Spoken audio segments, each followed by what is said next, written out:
자, 이렇게 많은 과목들을 우리 학생들이 하나하나 선택해서 들어야 한다는 건데 정말 쉽지 않겠죠. 고교학점제가 도입됨에 따라서 고등학교 생활과 대학 입시에서 어떤 변화들이 발생할지 빠르게 한번 살펴보도록 하겠습니다. 그리고 변화하는 고교학점제와 학생부 종합전형 체제에서는 역량이 중요한 평가 요소로 떠오르고 있습니다.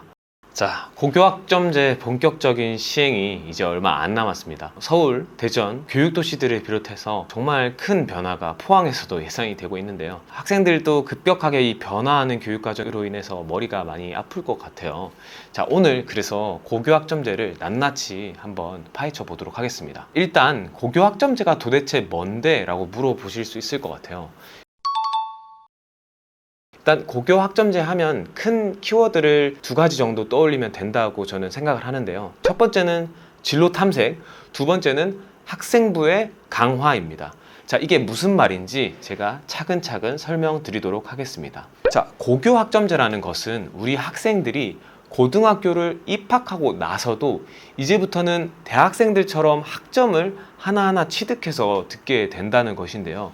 지금 옆에 표를 보시면 학생들은 고등학교 1학년부터 고등학교 3학년까지 필수이 수학점 84학점, 자율이 수학점 90점을 취득해서 들어야 합니다. 그리고 창의적 체험활동이라고 해서 18학점이 포함되어 있는데 요거를 다 합치면 192학점, 요 192학점을 취득해야 졸업이 가능하다는 것이죠. 게다가 자율이 수학점 90점 같은 경우에는 본인들이 스스로 진로와 적성에 맞춰서 자율적으로 선택을 해야 합니다. 자, 이렇게 많은 과목들을 우리 학생들이 하나하나 선택해서 들어야 한다는 건데 정말 쉽지 않겠죠. 자, 그렇다면 고교학점제가 도입됨에 따라서 고등학교 생활과 대학 입시에서 어떤 변화들이 발생할지 빠르게 한번 살펴보도록 하겠습니다. 첫 번째, 학생부 관리의 중요성이 강화됩니다. 사실 2028년 대입 개편 확정안에 대해서 제가 언급을 할까 말까 고민을 했는데 이거를 언급하지 않고는 설명하기가 어려울 것 같아서 긴 얘기는 다음 영상에서 하는 걸로 하고 이번 영상에서는 간단하게 언급만 하도록 하겠습니다. 자, 결론부터 얘기하면 수능의 난이도가 굉장히 낮아졌습니다.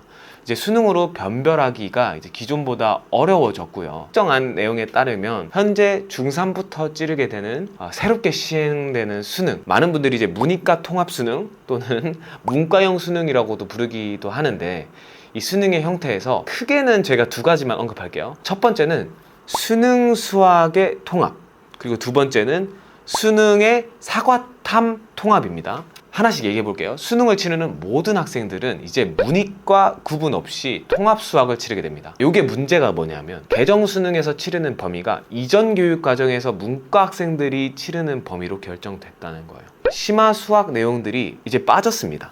지금 여기 표에 보시면 이제 심화 수학이 빠졌어요. 사회와 과학 탐구 과목도 마찬가지입니다. 기존에 학생들이 과탐, 사탐 과목들 중에서 여러 과목들이 있어서 그것을 두 가지씩 선택해서 들었어요. 그런데 이제는 모든 학생들이 공통적으로 통합사회 그리고 통합과학을 치르게 됩니다. 자, 여기서 문제가 뭐냐면 심지어 통합사회, 통합과학은 고등학교 1학년 때 듣는 범위에서 출제가 됩니다. 여기 표를 보시면 많은 과목들 중에서 요 색깔로 표시된 거 수능 출제 과목인데요.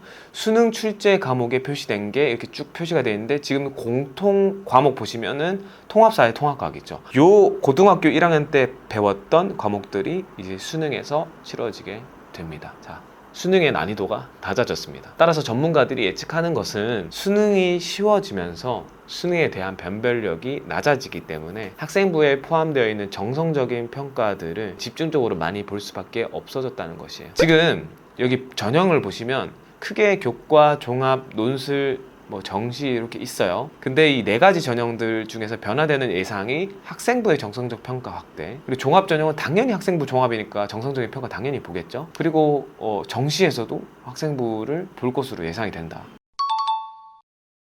자, 이러한 변화의 흐름을 보았을 때 특히 학생부 관리가 더욱 중요해졌다는 것은 현 정부의 교육 개편 방향과 일치합니다. 그리고 변화하는 고교학점제와 학생부 종합전형 체제에서는 이제 진로의 역량이 중요한 평가 요소로 떠오르고 있습니다. 지금 여기 표를 보시면 진로 역량이 표현이 돼 있는데, 진로 역량은 쉽게 얘기하면 이런 겁니다. 너가 원하는 꿈 또는 전공을 가기 위해서 어떤 진로 탐색 활동을 했고 지금까지 일관되게 준비를 해왔는지를 내가 보겠다라는 건데요. 이를 평가하기 위해서 입학사정관들이 다양한 것들을 보려고 하겠죠. 창의적 체험 활동 안에 포함되어 있는 진로 활동, 동아리 활동, 얼마나 너 진로와 연관이 있는 활동들을 했냐, 이런 것도 볼 거고요. 뭐 여러 가지 얘기할 게 많지만 그 중에 핵심이 되는 것은 과목 선택이 될 수밖에 없습니다. 이것을 제가 좀 쉽게 설명하기 위해서 예시를 한번 들어보겠습니다.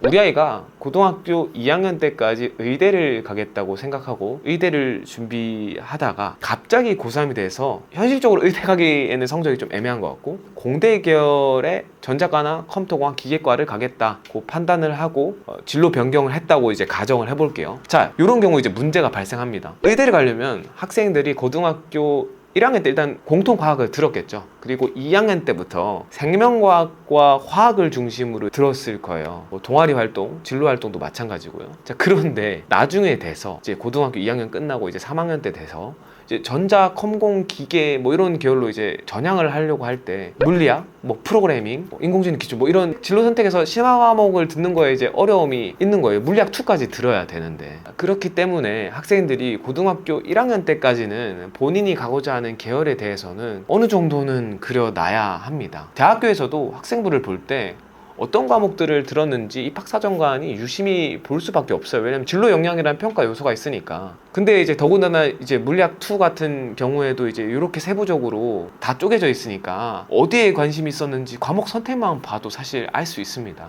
그러니까 미리미리 학생들의 진로를 탐색해서 고등학교 2학년 때부터는 학생들이 선택 과목을 고를 때 이러한 불찰이 없도록 하는 게 제일 좋다는 거죠. 그러니까 아무리 늦어도 아이들이 선택할 수 있는 계열에는 크게 인문, 사회, 예체능, 교육, 공학, 자연, 의학 뭐 이렇게 있는데 이 부분에 대해서 많이 어머님들이 고민할 수 있도록 중학교, 초등학교 때부터 다양한 거 시켜보고 얘가 뭐에 관심 있는지 같이 책도 읽히고 계속 소통을 하면서 이제 학생들과 그렇게 교제를 해야 되는 겁니다. 참고로 서울대학교에서 핵심 권장 과목을 전공마다 공개를 해놨어요.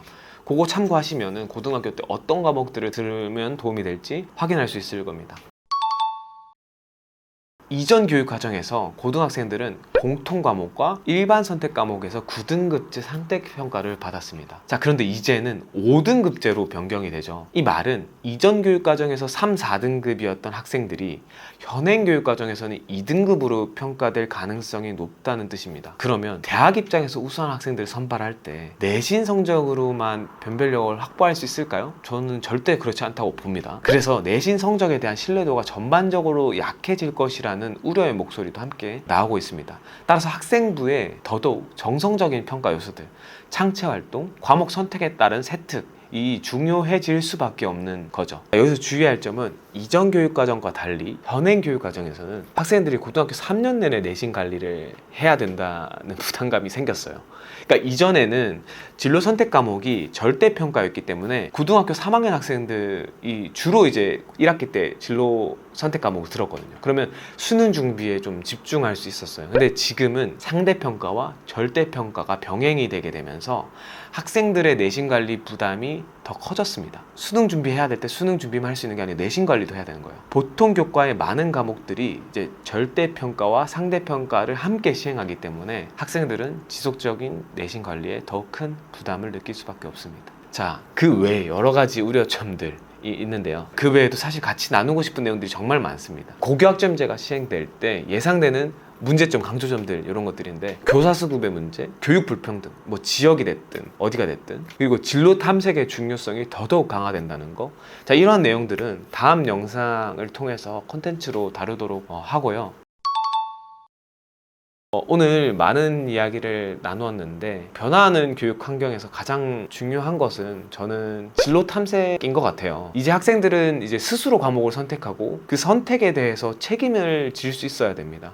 그리고 무엇보다 이러한 과정이 과거의 시기보다 훨씬 더 앞당겨졌다는 점이 중요한 것 같아요. 고등학교 1학년까지. 물론 그 이후에 바꿀 수는 있지만 학생들이 고등학교에 가서는 자신의 진로를 명확하게 설정하고 그에 맞춰서 동아리 활동이나 진로 활동, 과목 선택에 따른 세부 능력 및 특기사항을 구성하는 것이 더더욱 부각되는 교육의 흐름입니다. 마지막으로 4차 산업혁명 시대의 기술 변화 속도는 정말 빠른 것 같아요. 이로 인해 미래 직업들도 정말 빠르게 변화하고 있고 소프트웨어가 강조되는 시대인 만큼 학생들은 자신의 꿈을 이루기 위한 과정에서 소프트웨어와 코딩 역량을 융합하여 진로 활동에 반영하는 것이 매우 중요해질 거라고 생각합니다. 기계, 전자, 컴퓨터 계열이 아니더라도 동아리 활동이나 진로 활동 혹은 광학과 융합된 세특을 통해서 이러한 소프트웨어의 트렌드, 변화하는 기술의 트렌드를 빠르게 학생부 종합전형에 반영할 수 있는 것이 중요해질 것 같아요. 이 부분에 대한 구체적인 내용들은 이후 영상에서 추가적으로 다루도록 하겠습니다.